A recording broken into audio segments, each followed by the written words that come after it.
Buenas tardes a todos, a los que estáis aquí con presencial y a los que estáis en online, inscritos. Vamos a dar comienzo a la jornada de esta tarde, que la presentación no la voy a hacer yo, nos la hará nuestra compañera Cristina Zamorano, que es la coordinadora del grupo de jóvenes AEDAF en la delegación Alicante-Albacete. Yo, como siempre, voy a dar 2 pinceladas de las jornadas que tenemos en breve para que os las podáis agendar.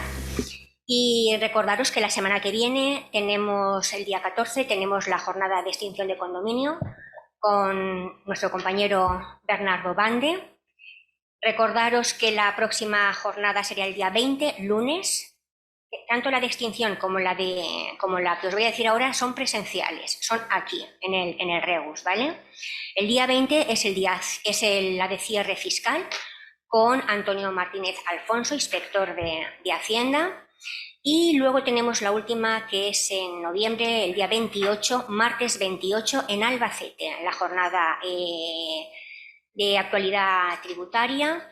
Este año tenemos una novedad, y es que en la jornada, aparte de intervenir magistrados que ya son normales en este tipo de jornada, como es Manuel Baeza o Jaime Lozano, magistrados del TSJ de Castilla-La Mancha y del TSJ de Valencia, también intervendrá la presidenta de la Sala del Contencioso Administrativo del TSJ de Murcia, Consuelo Uris.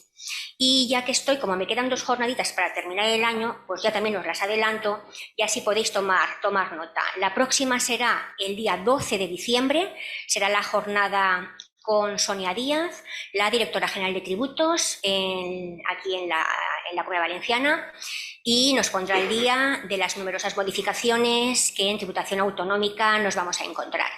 Y la última será nuestra cena ya de Navidad. La comida de Navidad, perdón, tendrá lugar el día 19 de diciembre y ya se circularizará para que todos tengáis conocimiento de ella con nuestro ponente habitual, Manuel Baeza. Dicho esto, y sí que os quiero decir, para la exposición que vamos a tener esta tarde, preguntas. Hay gente que estáis aquí, gente que está online. Por lo tanto, el tema de las preguntas, cuando queráis formular una pregunta sin ningún problema, bien levantáis la mano. Y los que estáis online, como siempre, vuestro nombre y apellidos en el chat y se os irá dando el turno pues por orden. No es necesario esperar ni al final, ¿no, Pablo?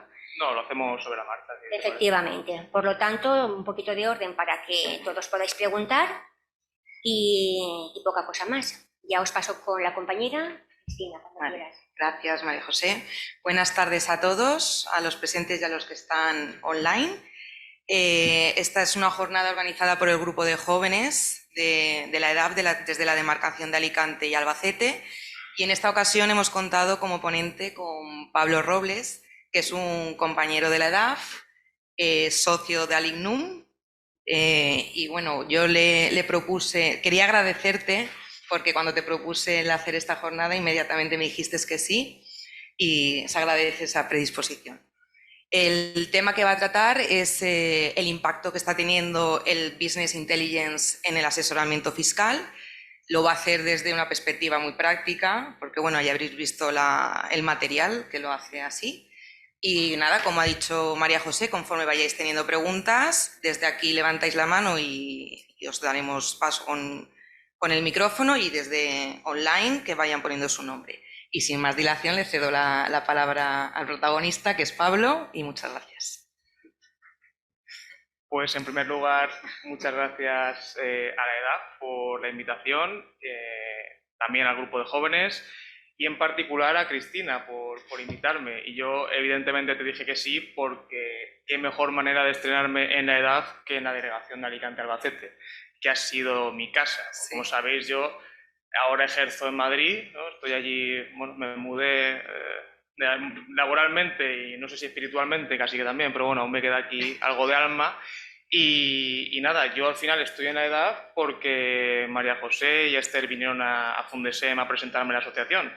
Entonces, ¿dónde mejor que aquí, ¿no?, para estrenarme? Así que, y además rodeado de tantísimas caras conocidas. Así que es un placer enorme. Y nada, sin más dilación nos ponemos, si queréis, al tema, que esto va de la revolución que va a causar el Business Intelligence en la asesoría fiscal. Y para empezar tenemos que decir, pero esto del Business Intelligence, ¿qué es, no? Bueno, pues el Business Intelligence es utilizar herramientas de análisis de datos de forma masiva para, o empezando con una gran cantidad de datos, tratarlos y extraer información útil. Entonces, esto lo vamos a ver... Uy, no puedo pasar. Ahí. Esto lo vamos a ver a través de varios ejemplos completamente prácticos, como ya ha dicho Cristina. El primer ejemplo es el cierre fiscal y contable de una empresa española y un proceso de due diligence, ¿vale? Primer ejemplo. Segundo ejemplo, una empresa con un modelo de reporting extranjero que necesita depositar cuentas o tiene ciertas obligaciones contables aquí en España. Y luego algunas ideas que os lanzaré para cosas que estamos desarrollando también en el despacho que afectan a la consolidación contable, a la empresa familiar y a la gestión de nuestros despachos. Entonces, eso es el programa de la jornada de hoy. Pero antes de eso, y aprovechando un poco que también soy profesor en contabilidad, ¿no?, para inspectores de Hacienda, os tengo que hacer una breve introducción sobre cómo se elaboran los estados financieros. Confiad en mí que esto nos va a ser de ayuda luego cuando veamos las herramientas de análisis de datos. Entonces, como habéis visto en el material, vamos a partir de un diario muy facilito, ¿vale? Este ejemplo igual a alguno también ya os suena, que es el siguiente, es el de Manolo. Y Manolo es una persona que se dedica a la asesoría fiscal y entonces en el año 2022 empieza su propio despacho. ¿Y qué asientos o qué movimientos tiene Manolo? Pues en enero tiene 2.000 euros de ingreso que cobra por bancos, ¿no? En marzo 10.000 euros que cobra por bancos, noviembre 5.000 euros y diciembre ingresa 20.000 euros que no cobra por bancos, sino que es un cliente pendiente de pago que es Pepe, ¿vale? Entonces, esos son los ingresos de Manolo en 2022. ¿Y qué gastos tiene Manolo en 2022? Pues únicamente 1.000 euros trimestrales en bases de datos, que también paga por bancos, ¿vale? Entonces, con esa información que es muy básica, ¿vale?, y haciendo abstracción evidentemente de toda consideración fiscal, por tanto, ignorando IVA e impuestos sobre sociedades, ese sería el diario de Manolo, el que veis a vuestra izquierda. Partiendo de este diario, ¿qué tenemos que hacer hasta que consigamos obtener el balance de situación y la cuenta de pérdidas y ganancias? Pues lo primero que tenemos que hacer es los libros mayores. Un libro mayor no es más que un libro diario filtrado por cuentas, como sabéis, y por tanto en el proceso no pierdo ninguna información. Yo puedo tener tantos mayores como cuentas tenga el diario y simplemente reorganizo la información del diario, no pierdo nada. Una vez tengo los mayores, entonces obtengo el balance de suma y saldos, que en los balances de suma y saldos ya sí que pierdo información. ¿Cuál pierdo? Primero, las fechas de los apuntes y segundo, la descripción de los asientos, ¿vale? Por tanto, cuando a mí me enseñan un balance de suma y saldos, pues yo sé que Manolo ha ingresado 37.000 euros, pero no sé si ha sido un pelotazo a final de año y lo ha ingresado todo en diciembre o si ha sido un ingreso recurrente durante todo el año. Y una vez tengo los balances de suma y saldos, ya paso a los estados financieros, es decir, principalmente el balance de situación y la cuenta de pérdidas y ganancias.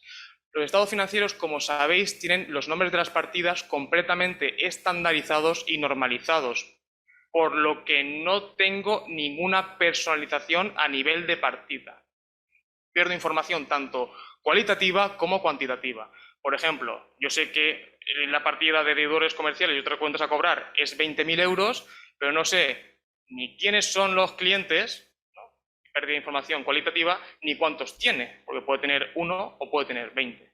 En la partida de efectivo exactamente lo mismo. Los 13.000 euros no sé si están en caja o si están en bancos y en caso de estar en bancos, en qué bancos están.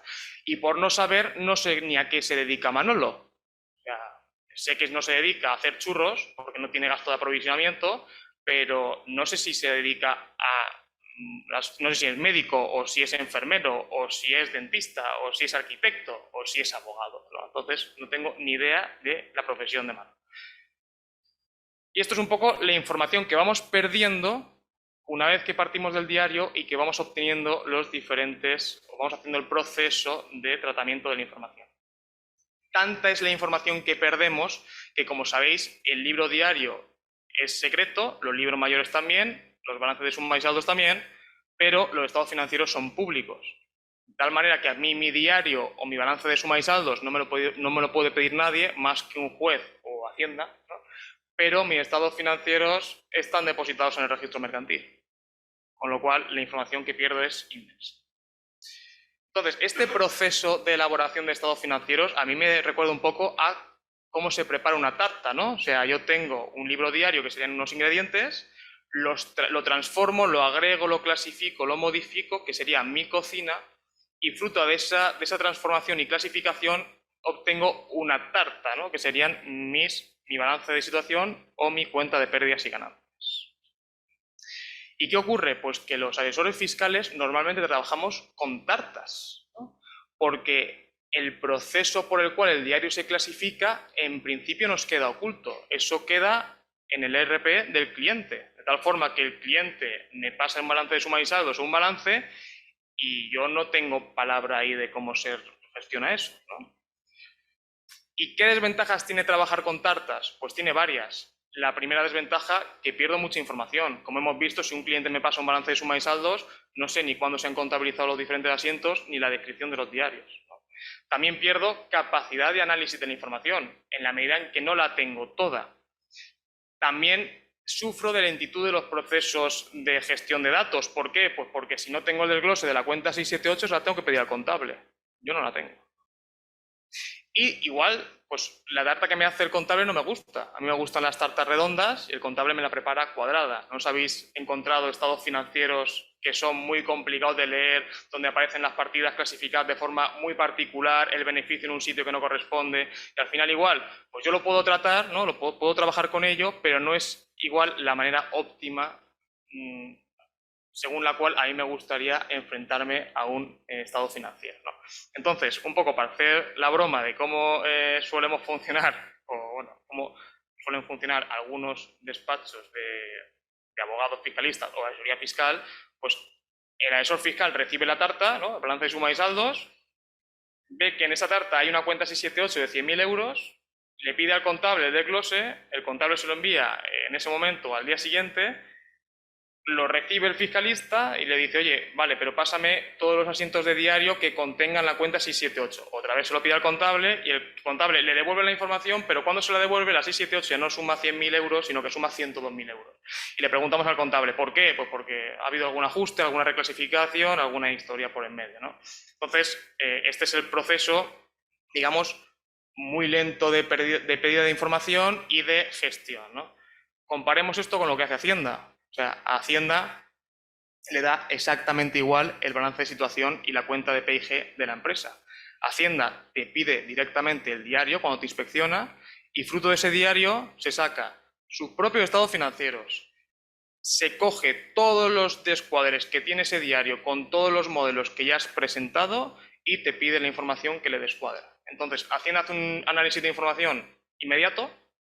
Segundo, exhaustivo. Y tercero, se monta la tarta que le da la gana. Hacienda le da exactamente igual la tarta que le monta el RP del contable, ¿no? Se monta la tarta que mejor satisface sus intereses, que evidentemente son servir a los intereses generales, ¿no?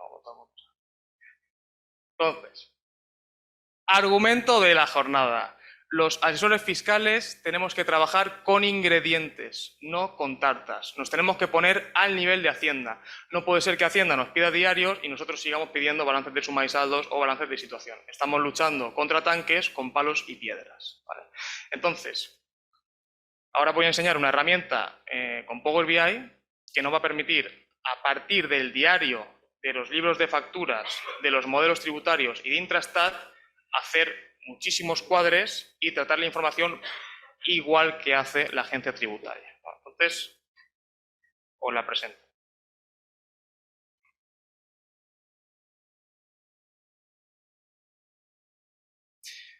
Vale, esto es una herramienta montada en Power BI.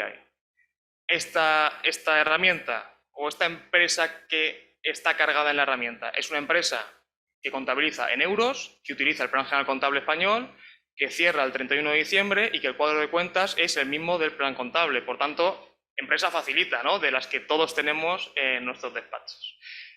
Con esta herramienta que conseguimos analizar toda la información de forma dinámica, pudiendo bajar al máximo nivel de detalle y además es perfectamente auditable todo lo que hace, es decir, puedo ver qué pasos ha dado para llegar a los resultados que llega y actualizable, de tal forma que si el cliente me cambia el diario, automáticamente la herramienta me lo actualiza, ¿de acuerdo? Entonces, aquí tiene una parte, ¿se ve cuando? Aquí tiene una parte de cotejo y de cierre contable y fiscal y aquí tiene una parte de due diligence de modelos tributarios. Entonces, os enseño cómo funciona. Aquí se nos abre ya la parte del balance de situación. Aquí tendríamos el nombre de la empresa, el año fiscal que estamos tratando, el estado financiero que estamos cotejando y este sería, digamos, el propio estado que queremos comprobar, ¿no? En este caso, el balance de situación. En mitad de la pantalla tendríamos el balance de suma y saldos y en la parte más baja de la pantalla el libro diario.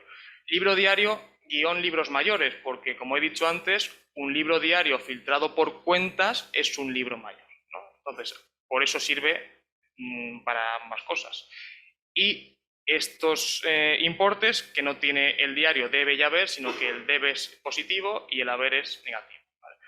También podemos buscar por asiento por aquí, buscar por número de asiento, hacer rangos de búsqueda, es decir, que los datos me los presente no del 1 de enero de 2021 hasta el 31 de diciembre del 22, sino pues, el rango de fechas que me dé la gana o que me sea de utilidad. Y luego tengo aquí un botón, digamos, residual para cuando he puesto varios filtros, le doy aquí y los limpio, ¿no? Entonces, ¿cómo opera esto? Pues aquí tenemos lo primero. La información ya no es estática, ya no la tenemos en un PDF el suma y saldos, esto es completamente dinámico, de forma que yo puedo agregar lo que me dé la gana, ¿no? Y decir, bueno, agrúpamelo todo en activo y patrimonio neto y pasivo. O digo, no, lo quiero más desagregado o más. La información va cambiando conforme yo la voy explorando. También puedo ampliar, a ver, aquí justo tengo esto.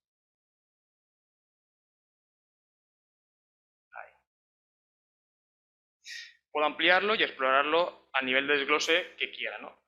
Entonces, ¿qué beneficios tiene trabajar con diarios? Que, como hemos dicho antes, esto tiene cargado el diario incompleto de la compañía. Por tanto, si yo quiero saber cuál es la partida de deudores comerciales y otras cuentas a cobrar, simplemente le doy y me muestra todas las cuentas del suma y saldos que van sumando esa partida, ¿vale? A 3 dígitos. ¿Qué pasa? Que no me gusta 3 dígitos, evidentemente, porque tengo muy poco detalle, sino que prefiero a máximo desglose, pues simplemente le doy aquí y me lo enseña a máximo desglose. A ver, aquí lo voy a... Ahí, ¿vale? Entonces, es perfectamente contrastable qué hay en la partida de deudores comerciales y otras cuentas a cobrar. Pues hay 1.639.000 euros que vienen de todas estas cuentas contables. Aquí tengo el número, o sea, el nombre de la cuenta, o dicho, la cuenta, la descripción de la cuenta, el número de apuntes del diario, la apertura, las sumas y los saldos, ¿vale? Entonces, imaginemos que ahora quiero saber los clientes externos por qué suman 100.706,44 euros. Pues simplemente le doy y aquí tengo todos los apuntes del diario. A ver que esto al poner doble pantalla sea... Perdonadme. Ahí mejor. Vale. Aquí tengo... Algunos estaban entrando ya al talk.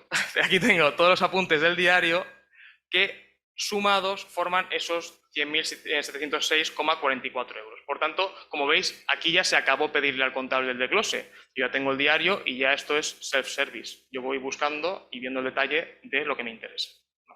Entonces, por ejemplo, utilidades que tiene esto. Pues que igual, oye, al ser esto dinámico, no quiero ver la información de 1 de enero del 22 hasta, o sea, de 1 de enero del 21 hasta 31 de diciembre del 22. No, yo quiero ver del 1 de septiembre del 22 hasta el 31 de diciembre del 22. Entonces esto, como veis, me muestra todos los apuntes del diario que están entre esa y esa otra fecha y me monta los estados financieros con únicamente dichos asientos o dichos apuntes. Como sabéis, el balance es un estado financiero de acumulados, ¿vale? Desde el momento en que yo le meto un único rango de fechas, deja de ser un estado de acumulados y empieza a ser un estado de origen y aplicación de fondos, ¿no? Entonces, lo que me está diciendo ahora mismo la herramienta es que mis partidas de balance han variado en esos importes. De tal forma que si yo quiero ver por qué el inmovilizado material ha disminuido en 2.000 euros, le doy y veo que se debe a el movimiento de todas estas cuentas. Si quiero ser más específico y ver por qué ha variado la cuenta 212 en 13.000 euros, le doy y me dice, mira, porque tienes el asiento 83.163, que lo hiciste con fecha 31 de diciembre y que se llama baja de instalaciones técnicas. Entonces digo, bueno, pues ahora quiero saber el asiento completo, porque claro, si tú me dices que has dado de baja una cuenta de activo, eso puede ser que lo has vendido, puede ser que lo has deteriorado, ¿no? Pueden ser muchas cosas.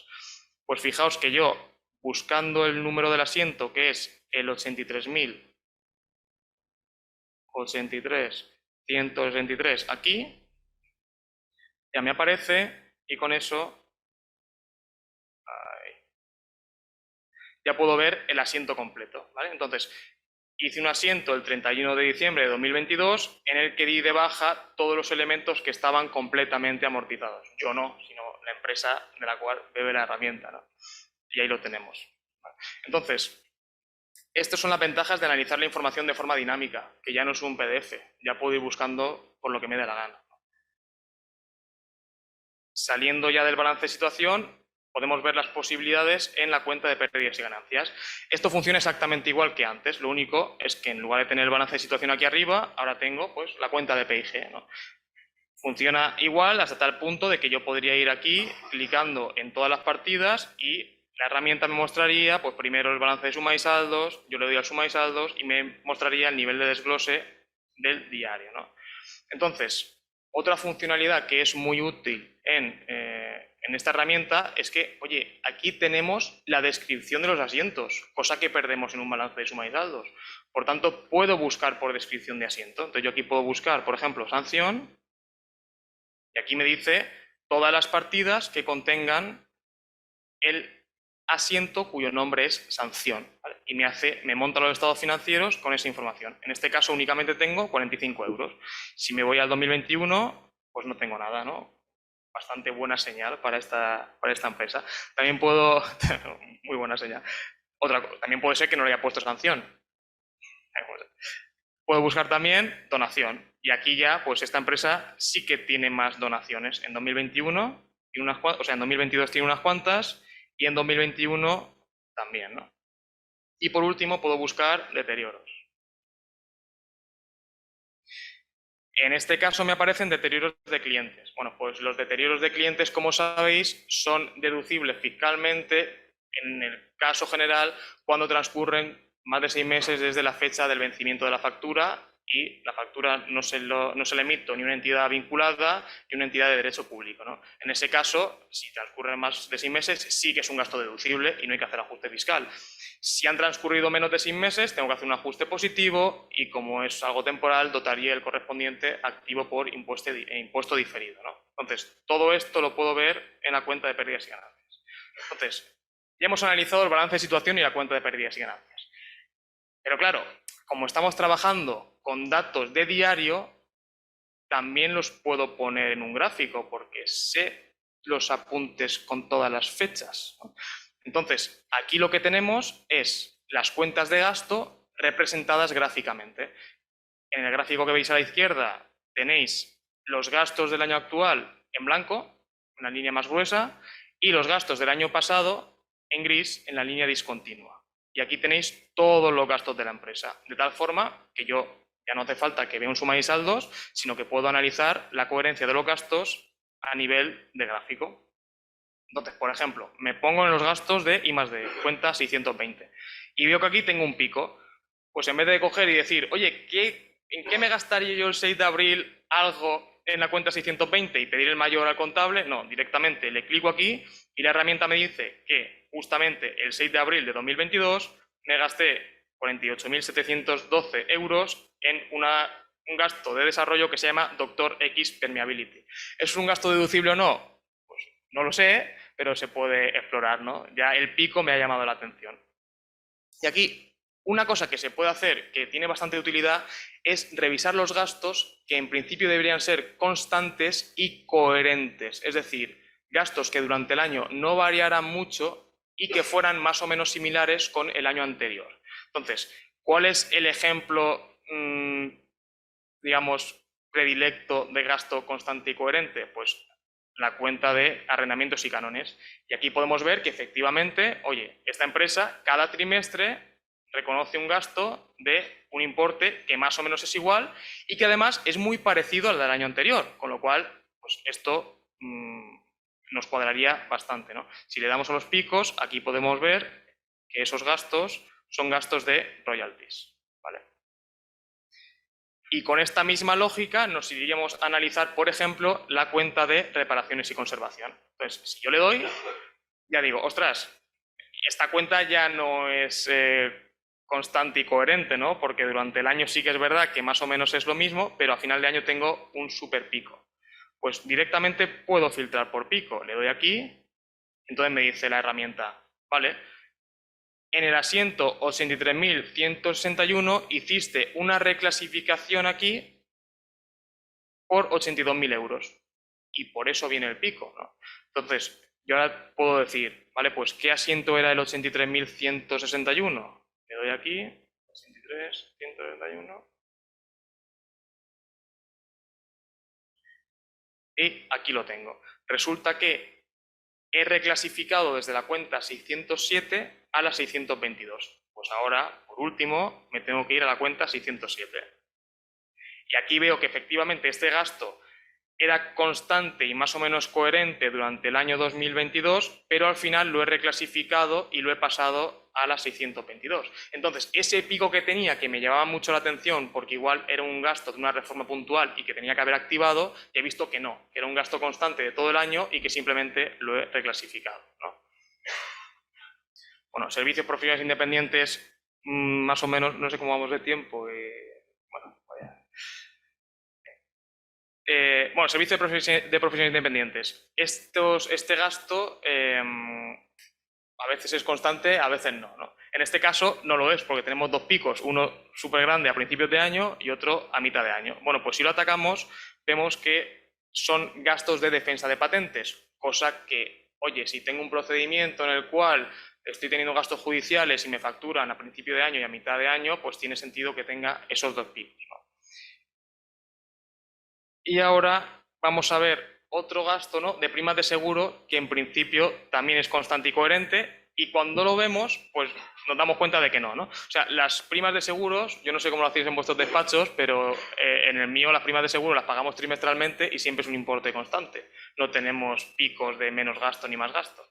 Pero esta empresa sí que tiene gastos positivos y gastos negativos. Por lo tanto, puedo ver este gasto negativo que es, ¿no? Y si le doy a algún pico, ¿no?, aquí veo que es periodificación. Entonces digo, bueno, es que cuando tú haces un estado financiero intermedio únicamente para tus socios, para informes, para el director financiero, para lo que sea, todo el gasto que has contabilizado previamente en una cuenta 6 y que no es gasto de ese periodo, ¿no?, de ese mes, lo periodificas contra una cuenta 480, de tal forma que pones la 480 en el debe y la cuenta 6 en el haber y se te queda un gasto negativo. Por tanto, ¿es un gasto negativo? Sí, pero es un gasto negativo que el Plan General Contable me dice que es así como se contabiliza y por tanto no habría problema, aunque tenga un pico negativo que llame la atención, ¿no?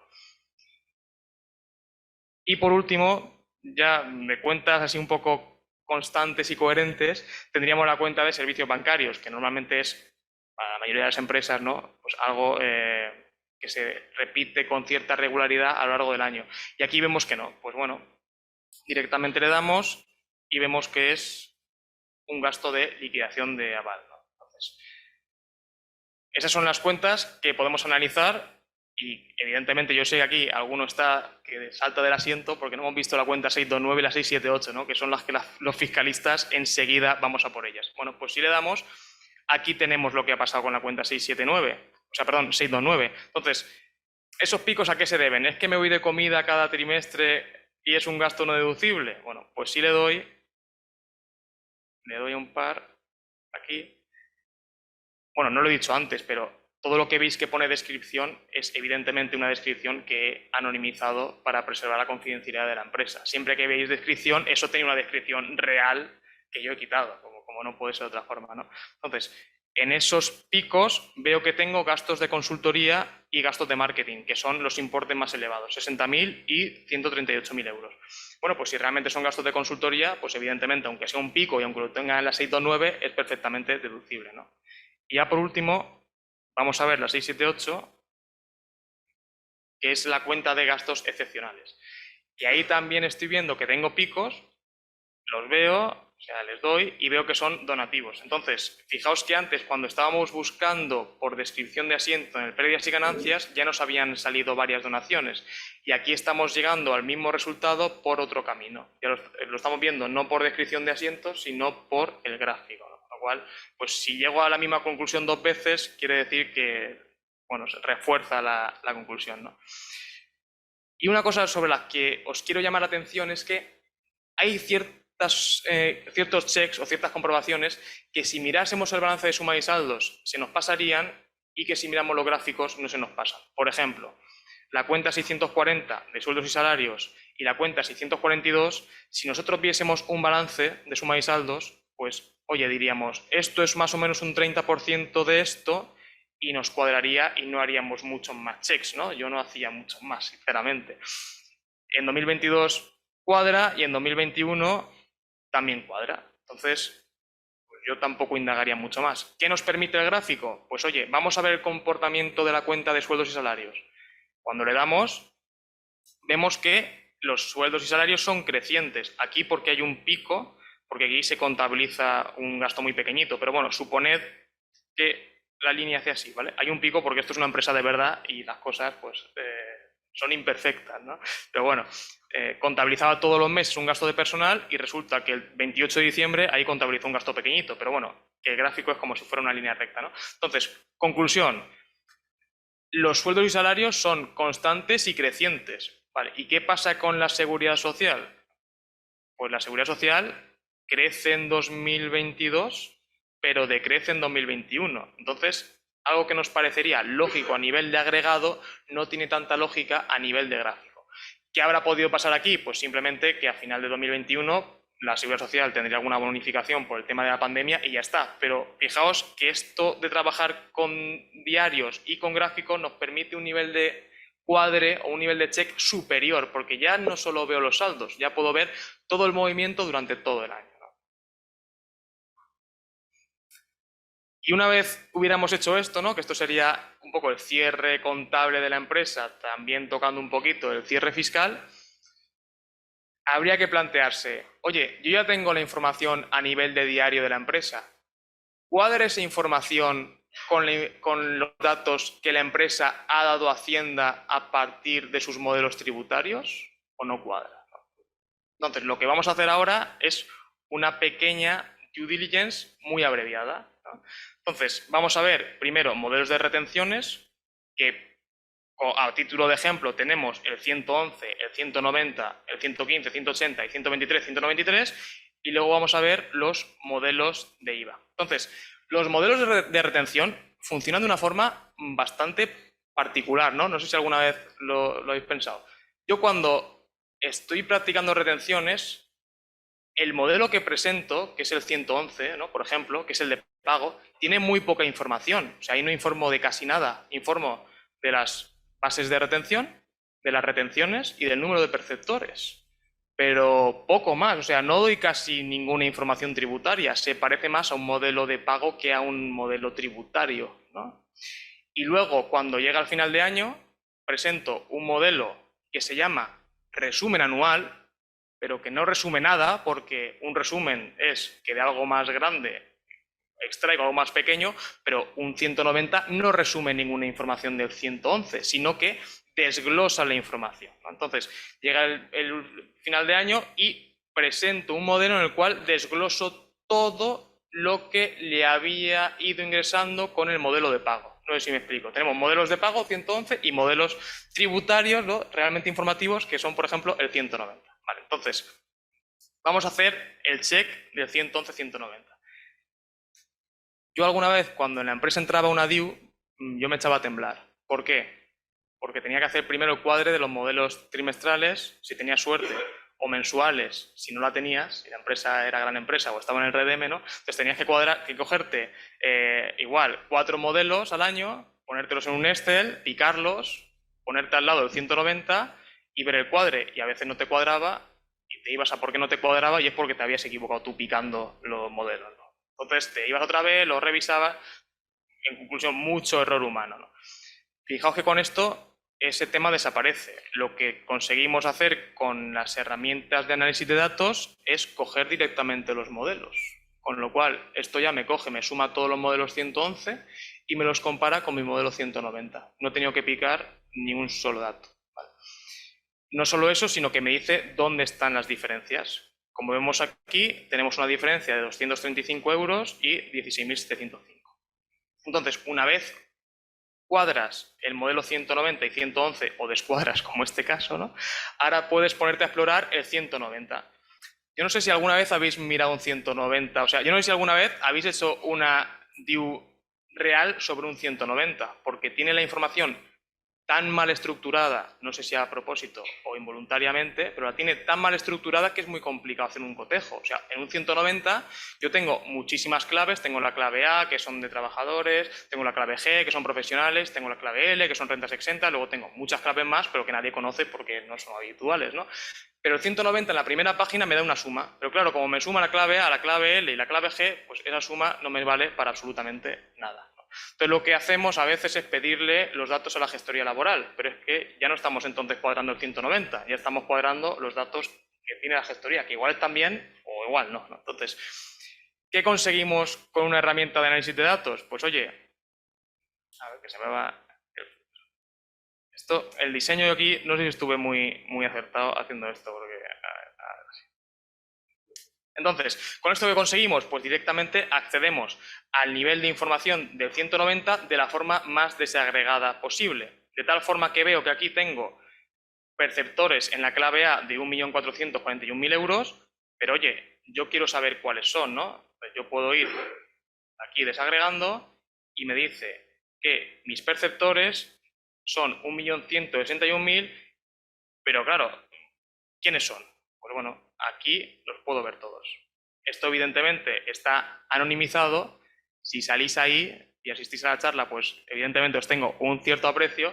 Si no salís, es decir, aquí no estáis todos, ¿eh? Si no salís, no os preocupéis porque es una base de datos muy grande y algunos se ha quedado fuera, ¿no? No os ofendáis, por favor, pero bueno, algunos sí salís, ¿no? Algunos sí salís. Entonces, aquí tenemos todos los trabajadores, lo que está cobrando cada uno por todas las claves, por el desglose de todas las claves. Entonces, una cosa que aquí se puede ver y que es importante es, oye, la clave L, que es la gran olvidada, que ahí van, pues, los bonos, los cheques restaurante, los bonos guardería, ¿no? Pero también van los 7P, que estos los discuten mucho Hacienda, y también van las indemnizaciones por cese de trabajo cuando están exentas, ¿no? Entonces, la clave L, si la quiero comprobar en el 190, pues tendría que cogerlo, irme página a página y ver todas las claves L y... Aquí, muy fácil, simplemente le doy y me dice que estos 16.702 euros son de esta subclave y además le amplío y me dice absolutamente todos los trabajadores, ¿no? Y además veo, quedaos con estas cifras, que 16.700 euros son, digamos, no, retenciones no, percepciones en especie exentas, ¿vale? 16.702 euros. Y 235 euros son percepciones dinerarias exentas. Que si me voy a mis descuadres, son exactamente los descuadres que tengo aquí. Entonces, ¿por qué me está descuadrando esto? Porque la asesoría laboral me está metiendo las claves L en los modelos 111, cosa que no es correcta, ¿vale? Cosa que pasa mucho. Vosotros sabéis que las claves L, o sea, en el modelo 111 solo van las rentas sujetas a retención y las clave L no están sujetas a retención porque son rentas exentas. Así que le tengo que decir a mi gestoría laboral, oye, no me metas las claves L en el modelo 111 que al final me vas a causar una comprobación de la agencia tributaria. Pero claro, otra cosa importante y es que en el 190 va todo. Entonces, si yo quiero cotejarlo con mis gastos de personal, con un 190 crudo, ¿no? Tampoco puedo. No hay problema. Aquí, como puedo seleccionar lo que quiera, pues puedo tener aquí una pestañita que me diga, oye, muéstrame únicamente lo que sean gastos de personal y que vayan al modelo 190. Y me lo muestra todo. Y me dice, mira, en tu 190 ya lo he limpiado de polvo y paja, ¿no? Le he quitado las retenciones, le he quitado la clave G, le he quitado todo. Te he dejado solamente los gastos de personal, que son 1.191.629 euros. Bueno, pues yo ahora me cojo mi contabilidad y digo, a ver qué cuentas de mi suma y saldos son gastos de personal. Pues esta, ¿no? Esta y esta. Bueno, vosotros sabéis que la cuenta 755 tiene una función compensadora, ¿no? Si yo tengo, imaginaos, compro cheque guardería, pues una empresa me hace una factura por los cheque guardería, pero si a su vez retribuyo con esos cheque guardería a mi personal, se me generan dos cuentas de gasto, la cuenta de gasto de personal y la cuenta de la factura. Para compensar una de ellas tengo que contabilizar un ingreso en la cuenta 755. Por tanto, esa cuenta 755 va minorando un gasto de personal previamente contabilizado, ¿vale? Entonces, la tengo que sumar. Vale, pues estos tres importes suman 1.191.232 euros, que no es 1.191.629 euros, pero que se acerca bastante, ¿no? Esos 400 euros que quedan por ahí pues estarán en otro sitio de la contabilidad. Y veo que en 2021 mis gastos de personal del modelo 190 son 1.080.000 y mis gastos de personal del modelo, de mi contabilidad son 1.079.000. Por tanto, el descuadre en esta ocasión es de 1.000 euros. ¿Vale? El chat, dice Jesús Raimundo, buenas tardes, estos datos del 190, ¿cómo los habéis pasado al modelo? ¿Desde un PDF o los has sacado de un Excel que te han mandado la asesoría laboral? Ni una cosa ni otra. Los saco de la agencia directamente. No pico un dato. Del PDF no. Lo sacas de Hacienda, pero no es con el PDF. Ahora, ¿queréis que os diga cómo? A ver, se sacan de Hacienda. ¿Cómo se saca? Claro, se saca de los ficheros de Hacienda. Lo tienes que sacar de Hacienda, pero no como un PDF, sino en otro formato. Eso es.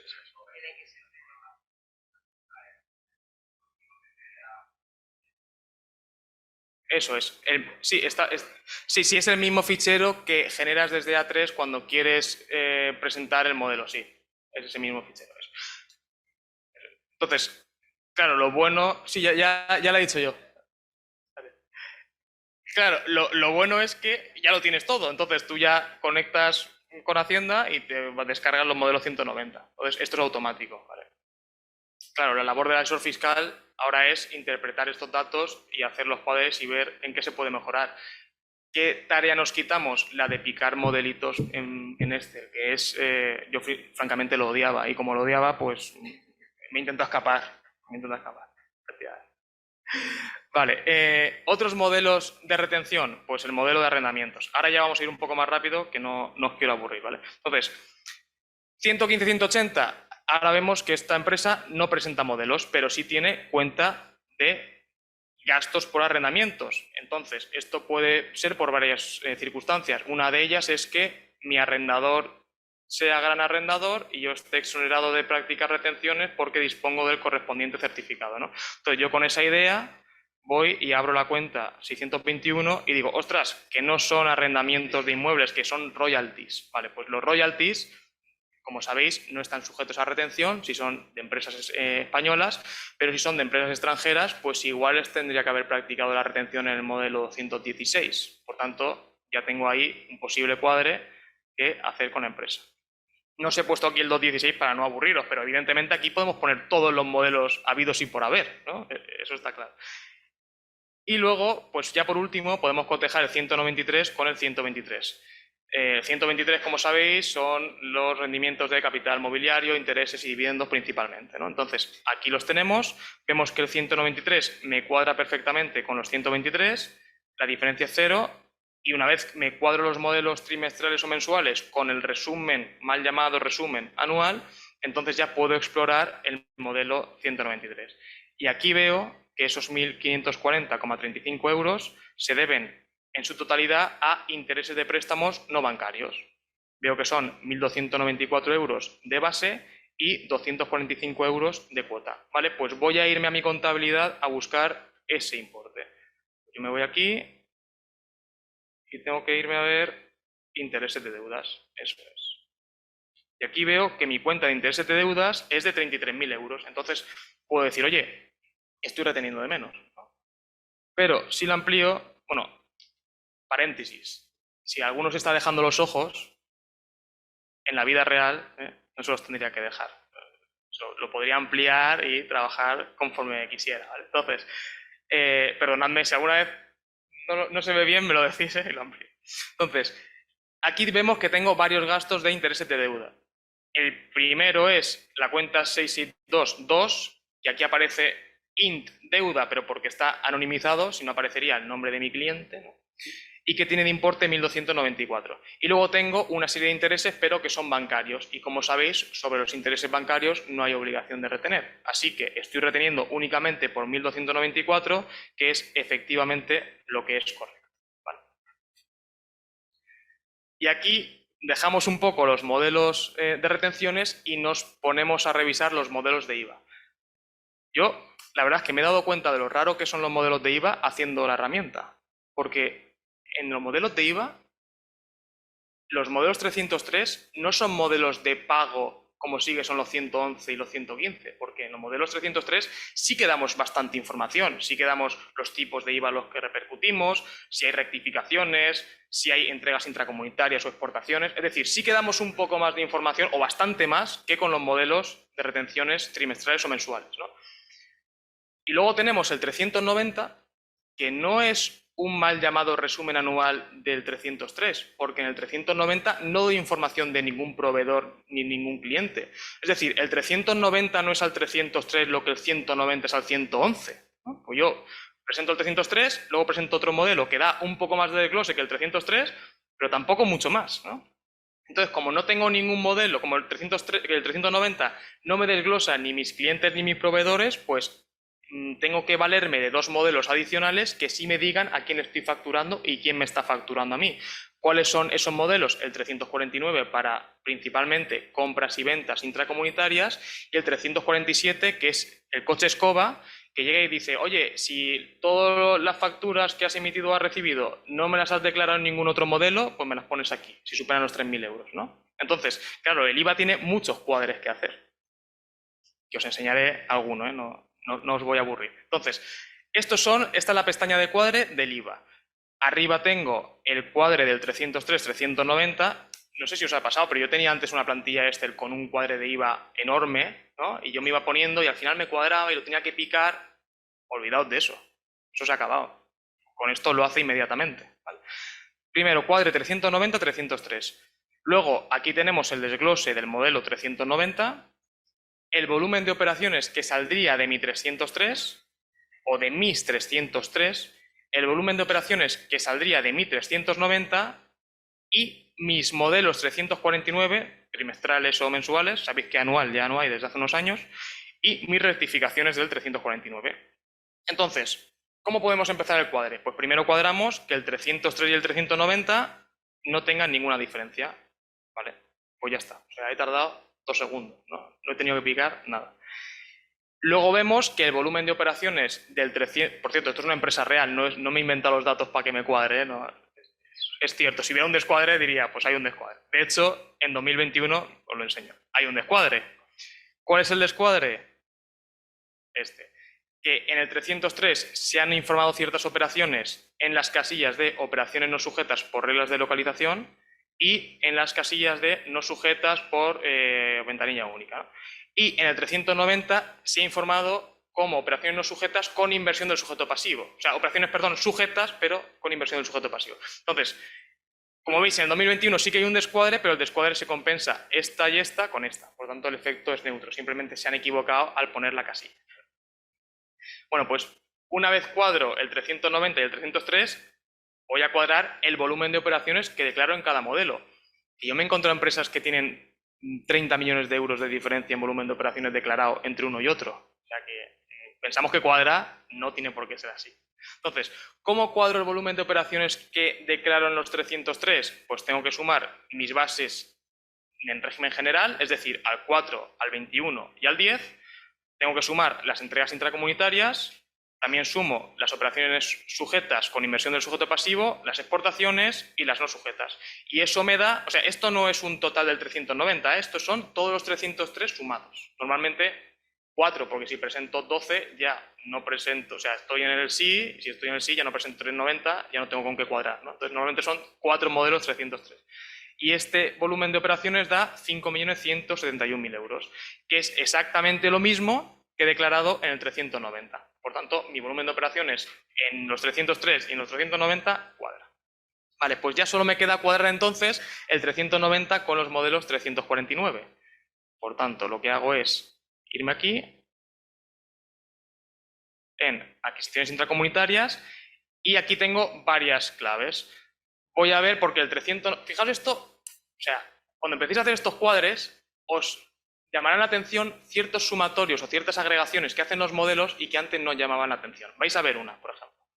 Fijaos que el 390 separa entre adquisiciones intracomunitarias de bienes corrientes, ¿vale?, y adquisiciones intracomunitarias de servicios. Entonces, aquí en adquisiciones intracomunitarias de servicios tengo 92.758 euros.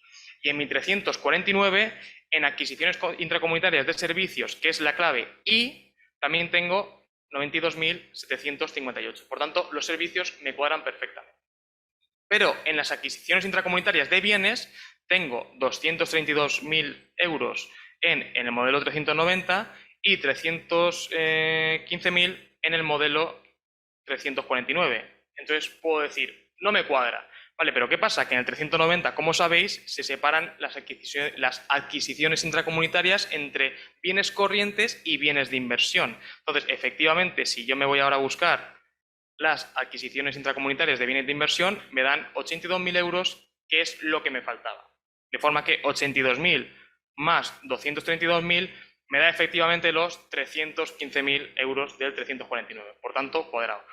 Y ya solo me faltan las entregas intracomunitarias, que en el 390 aparecen agrupadas, es decir, en el 390 las entregas intracomunitarias de bienes y las prestaciones intracomunitarias de servicio únicamente van en una sola casilla, ¿no? Y ahí veis que son 3.611.000. Y en mi 349 las entregas de bienes con clave E son 3.063.000 y las prestaciones de servicio, que son la clave S, son 547.000. De forma que eso suma 3.611.248 euros. Por tanto, exactamente lo mismo que el 390. Si le pasamos el micro.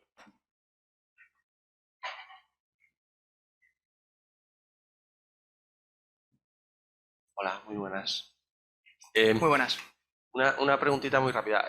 La descripción de los identificadores, ¿también las capturas de los modelos? ¿Descripción de identificador? ¿O los cargas? ¿Esto te refieres? Sí. Esto lo cargas del modelo, pero primero tienes que programar qué información le va a llegar del modelo. Pero efectivamente, una vez lo tienes hecho... Al final son campos, ¿no? Que son, sí. Entiendo que es texto, que no pondrá lo mismo en el 303 que el 390. Esto es el 349. Bueno, sí, pero... sí, yo estoy en descripción de identificador del 390 303. Al final estamos macheando, ¿no? Estamos macheando campos de ambos modelos.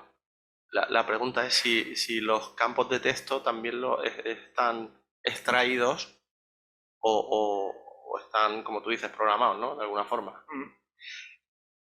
Al final, tú para programarlo te tienes que ir al nivel más alto de desglose. Es decir, tú tienes que decir, en el 390, ver todas las partidas que hay y en esas partidas ver cuáles corresponden al 303. Entonces, una vez las macheas... Hay que hacer un previo mapeo claro, de ambos modelos. Claro. Esto, a ver, el trabajo de...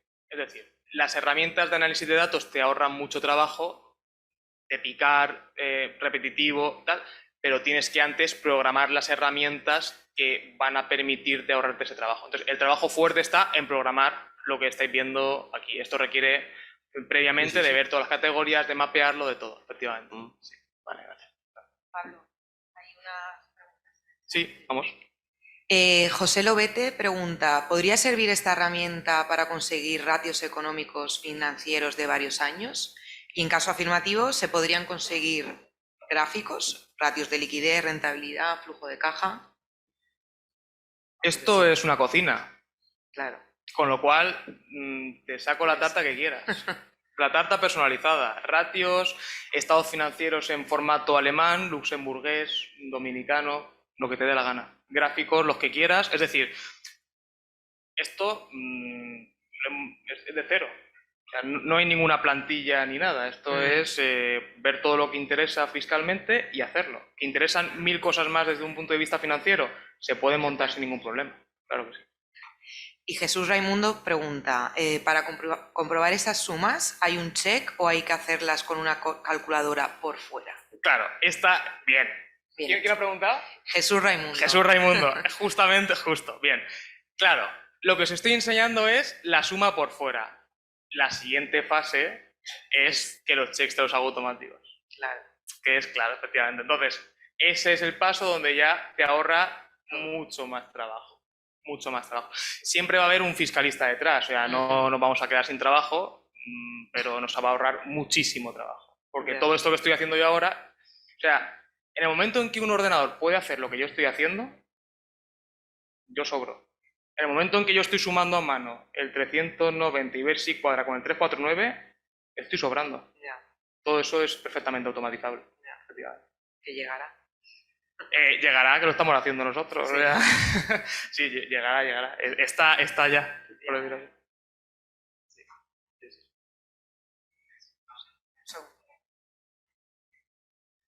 Si cambia el modelo, por ejemplo, el 303, para el año que viene tendrás que reprogramar otra vez todo, ¿no? Cuando cambian el modelo, te suelen dar pistas de cómo lo cambian. Entonces, no hace falta, no hay que hacerlo de cero, pero efectivamente hay que hacer un cambio de programación de la herramienta. Que luego ya lo extrapolas a todos los que tengan de todas tus empresas y ya está.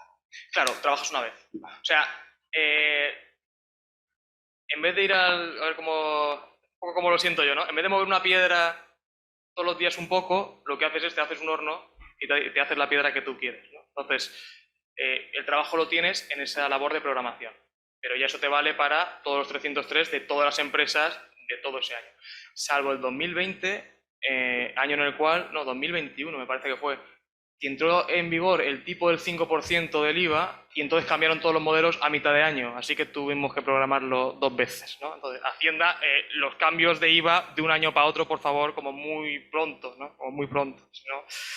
Pero bueno, efectivamente. Entonces, perdón, ¿algún comentario? ¿Ya está? Una cosa curiosa, que no sé si alguna vez os habéis preguntado.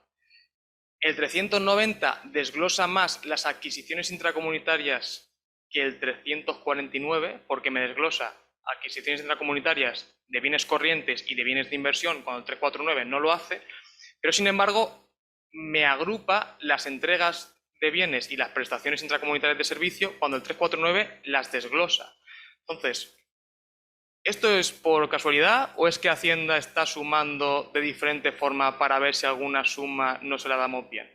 Bueno, pues esto, cuando vemos las herramientas, a mí se me plantea la duda. Es decir, ¿por qué no suma todo? Si vas a desagregar, desagrega al máximo de glose, pero no. Hay veces que desagrega al máximo de glose, otras que agrupa, en fin.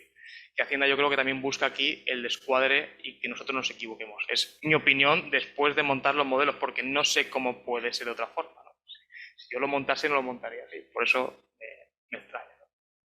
Vale. Bueno, el 349, por supuesto, es completamente dinámico y puedo llegar a ver a quién le he pagado y a quién le he cobrado todo. Por ejemplo, la clave yo lo amplío y entonces aquí aparece el nombre, tal, que es anónimo, ¿no? Y si lo doy aquí, me aparece el NIF. Entonces sé que le he vendido 2.500.000 euros a un belga.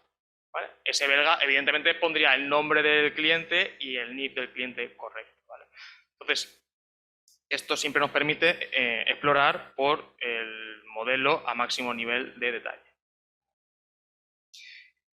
Y ahora vamos a hacer el cuadre lógico, ¿no? O sea, está muy bien que tengamos un 390 cuadrado con el 303, pero como no tengamos facturas recibidas para justificar el IVA soportado, pues vaya cuadre estamos haciendo, ¿no? Entonces, ¿el siguiente cuadre cuál es? Oye, pues cogerse los libros de facturas, tanto expedidas como recibidas, ¿no? Que aquí lo tenéis. Entonces, esto es el libro de facturas expedidas del cliente me refiero de la empresa a la que le he hecho la herramienta, ¿no?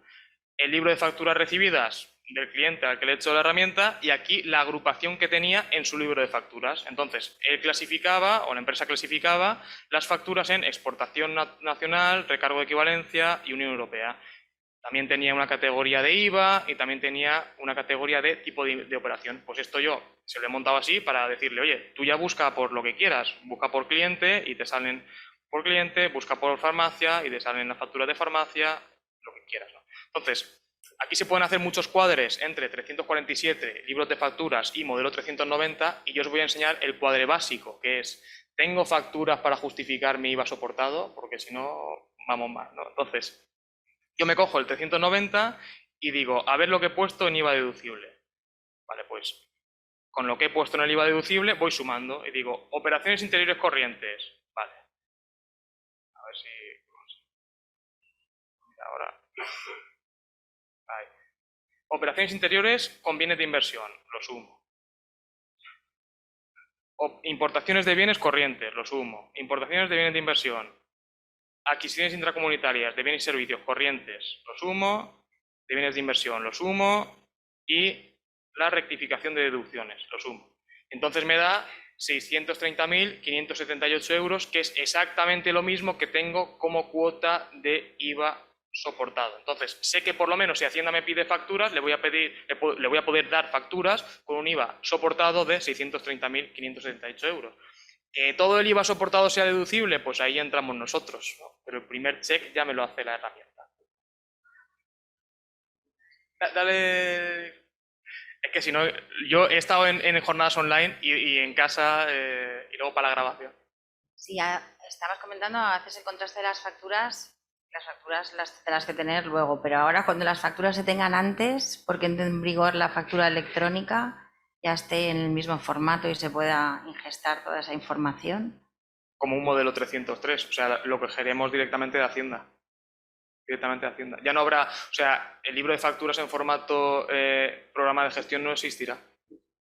Existirá el libro de facturas electrónico en Hacienda y se acabó, y lo cogemos de ahí. De hecho, antes que la factura electrónica, porque en el Congreso Nacional se habló de esto, va a venir antes el Verifactu, que el Verifactu es una especie de sí para todo el mundo. Entonces, en principio, antes llegará el Verifactu, según le tendrás que dar cierta información a Hacienda, y luego la factura electrónica llegará después. Entonces, tendremos que programarlo primero para el Verifactu, y luego para el Verifactu y la factura electrónica, y cobrarlo con todo. Pero efectivamente, ya no va a haber libro de facturas como lo conocemos. ¿Eso qué implicaciones tiene? Pues yo, la implicación más grande que le veo es que las gestorías se quedan sin negocio. Porque si una gestoría que se dedique a contabilizar facturas recibidas, ahora mismo toda esa información la suben a Hacienda tus proveedores, ¿qué vas a hacer? Tu programa A3 ya podrá sacar esa información de Hacienda, pues ya las gestorías se dedicarán a otras cosas. A las gestorías yo creo que les queda 1 año y medio. Bueno, no estaba refiriéndome a eso. No, me ha preguntado por consecuencias. Es la consecuencia que le veo. Sí, no, pero respecto de Hacienda, esa potencia que tiene ahora, el ojo que todo lo ve, que va a ser Hacienda a tiempo real, o sea, y tener incluso lo que está pasando en la realidad, lo puede ir procesando a nivel fiscal. ¿Eso tú cómo lo analizas? Pues lo analizo. Claro, yo lo que digo es, nos tenemos que poner a su nivel. O sea, lo que no puede ser es que Hacienda tenga unas herramientas informáticas de la leche con miles de cruces y nosotros sigamos pidiéndole a nuestros clientes los balances de suma y saldos. Es que estamos fuera. O sea, no estamos jugando ni siquiera en la misma liga que Hacienda. Hacienda sabe no solamente lo que hacemos, sino lo que vamos a hacer. O sea, sabe todo. ¿Cómo puede ser que estemos jugando en la liga que estamos jugando ahora? Tenemos que empezar a hacer esto. Que si no, o sea, tanques contra palos, ¿no? Tanques contra piedras. Es la conclusión.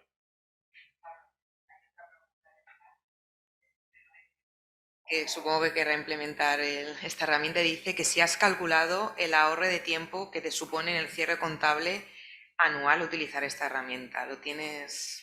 Depende, ¿en un cierre? Sí, bueno, aquí pone el ejemplo del cierre contable, ¿no? Depende de la empresa.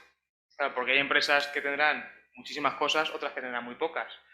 Pero yo os digo que el otro día a una empresa le saqué 30 o 40 descuadres fiscales en 2 horas. Le hice la DIU prácticamente. Entonces, el cierre contable y fiscal depende de la empresa.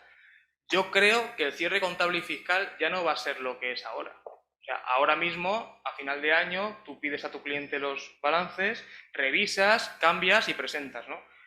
Pues yo creo que ese trabajo de revisión hay que pasárselo al contable, de tal forma que le demos una herramienta de este tipo, que le salten todos los descuadres y que él ya lo vaya arreglando. Y nosotros dedicarnos a hacer trabajos de más valor añadido. De análisis. De análisis, efectivamente. O sea, has puesto el ejemplo de que en una due diligence tú has sido capaz de hacerlo en 3 horas, lo que a lo mejor antes se tardaba hasta un mes. Si es que lo tengo hecho. O sea, quiero decir, si es que fíjate, o sea, yo me pongo por aquí y empiezo a ver y ya tengo todos los modelos cuadrados. O sea, yo ya el 100 y 190, el descuadre ya lo estoy viendo. No he picado ni un modelo. Entonces, igual en 2 horas, si la empresa es muy grande, no me digáis, venga, cronómetro. No, ahora ha puntualizado que en esta empresa en concreto.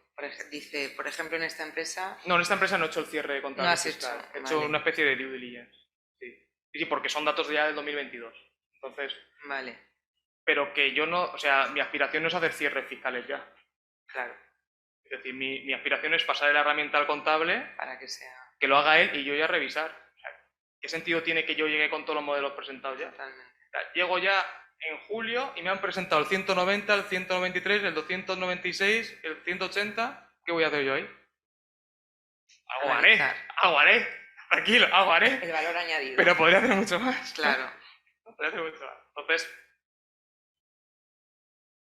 ¿aquí ya el micro? Bueno. Muy buenas. A ver, entonces un poco la sensación, resumen, que se me está quedando de la jornada es... Bueno, acabamos de empezar, ¿eh? Bueno, vamos bien avanzados. Que básicamente que la tecnología está avanzando, que hay muchas cosas que nos puede ahorrar a los asesores a día de hoy y que por lo tanto hay nuevas herramientas que nos pueden ayudar y que por otro lado viejas herramientas están quedando a lo mejor incluso obsoletas. Entonces mi pregunta es, porque yo entiendo que esto es un poco como una cosa que tú o alguien has programado, ¿no? Entonces la pregunta es, ¿cuán de factible o cuán de fácil o difícil es para una persona del despacho poder comerse y beberse esto sin tener que depender de otra persona? En tu opinión. No sé contestar. O sea, depende de lo... A ver, para programar esto hace falta saber un montón de contabilidad y un montón de fiscal. Si no sabes mucho de contabilidad y de fiscal... Yo me refiero más a la parte más de programación. Yo de contabilidad y fiscalidad te puedo decir todo lo que quieras. Pero tú ahora me das una herramienta y digo, vale, ¿qué hago aquí? Ah, bueno, una vez ya tienes la herramienta... Claro, tú a mí me das la herramienta y me dices, usa el Power BI, vale. Yo te digo, no sé hacerlo, sigo dependiendo de alguien, de un informático o de otra asesoría. Entonces mi pregunta es, ¿hasta qué nivel esto es punto de factible que una persona interna lo haga? Una persona propia del despacho. Yo es que entiendo que eso Que quiera ya duplicar- hacérmelo a mi nivel. Yo creo que eso es duplicar trabajo. Porque si al final hay una persona que lo está desarrollando, pues usamos la que utilice esa persona. Es decir, tú imagínate que me preguntases, oye, ¿qué tengo que hacer para que una persona sepa programar Excel? Porque creo que en mi asesoría me vendría muy bien utilizar Excel. Bueno, pues para usar Excel no hace falta tener una persona que te programe el Excel. Excel lo compras y tú te dedicas a pues esto que estoy haciendo yo, verlo Excel. Yo lo digo más por A3. A3, a mí últimamente cada vez me está decepcionando mucho más cosas que me gustaría que me diese y no me dan. Y después tú llamas a servicio y te dicen, no, pon una sugerencia. Y yo, muy bien, una sugerencia que va a ir a ningún lado. Entonces, vale, yo puedo ir a otro programa que me dará toda esta opción y tal. Y llegará el momento en el que ese programa se quedará corto. Entonces yo creo que al final la cuestión es, uno en el propio despacho, comerse y beberse esto. Entonces esa es mi pregunta, que hasta qué nivel tú consideras y nos recomiendas de, oye, pues mira, a día de hoy no te compliques, búscate una persona, esta asesoría o tecnológica o lo que sea que hace esto. O este programa, A3 Plus o lo que sea. Sobre todo por eso, porque A3 hoy en día, por ejemplo, está ya decepcionando muchas cosas. Este programa está muy bien, pero puede ser que en el futuro te siga decepcionando y al final te vas a tener que comer y beber tú lo que tú quieres hacer. A3 es un RP. Lo que te hace falta es una herramienta de análisis de datos. Entonces, yo lo que te recomendaría es, primero, si está en el mercado, cómpralo. Y si no está, pues intenta desarrollarlo. O intenta que alguien te lo desarrolle. Claro, eso es. Entonces, nosotros tenemos que ponernos a su nivel. Antes no era posible, ¿eh? O sea, hace unos años ni Power BI ni nada, no existía. Entonces, Hacienda iba 20 kilómetros por delante y nosotros íbamos por detrás y no podíamos ir de otra forma. Ahora sí. Entonces, ¿ahora qué tenemos que hacer nosotros? Especializarnos en ese tipo de herramientas. Yo veo muy fácil. Sí, eso es. Y ponernos a hacerlas. Quiero decir, al final, no tiene. Yo te digo mi experiencia. Para hacer esto no hace falta saber muchísimo de análisis de datos. Hace falta saber mucho de fiscalidad y contabilidad. Entonces, alguien que sepa mucho de fiscalidad y contabilidad aprende análisis de datos y se lo monta. Dependiendo del tiempo que quieras. Si estás 12 horas, tal, no. Si utilizas 16 horas del día, pues lo acabarás antes que si utilizas 6. Bueno, también puedes tener una vida balanceada, eso ya es cada uno, ¿no?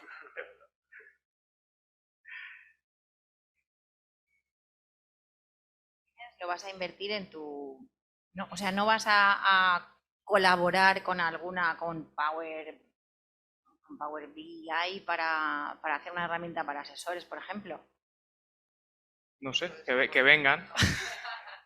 A ver, nuestro despacho lo que ha hecho es dos cosas. Primero, una herramienta estándar que podamos utilizar, por ejemplo, cuando tenemos una inspección y nos piden los diarios, filtrar primero los diarios a ver lo que sale, pero nosotros también hacemos herramientas personalizadas. Entonces, ahora lo cuento, pero bueno, no lo adelanto ya. Una empresa que tenga una contabilidad en un plan de cuentas propio, que además contabilice en NIF, que además su divisa sea el dólar y que además te cierra a mitad de año, pues tú eso no le puedes pasar esta herramienta. Te tienes que montar una personalizada. Pues eso también es un campo de desarrollo del análisis de datos.